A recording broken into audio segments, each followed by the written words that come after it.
Traditionally it would be Canada, Australia, the UK would be the primary markets for U.S. retailers. But we've really seen a lot of demand growth in Asia, in the BRIC countries, Brazil, Russia, India.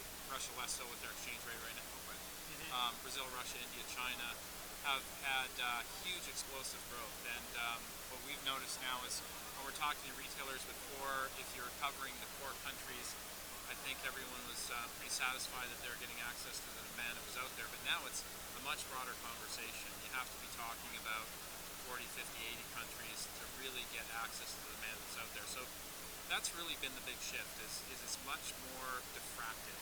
The demand is much greater spread across a lot more markets.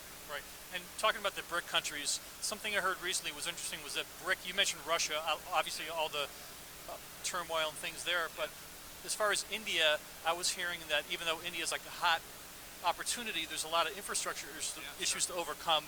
And so how do you kind of reconcile those two things? Like there's a lot of e-commerce buyers, there's a lot of opportunity, but yet there's a lot of just physical infrastructure issues to overcome. So how do companies deal with that? Well, it's interesting because there's all kinds of innovation going on in India around infrastructure. So you've got people delivering parcels on bicycles with backpacks that are getting around some of the issues with delivery networks.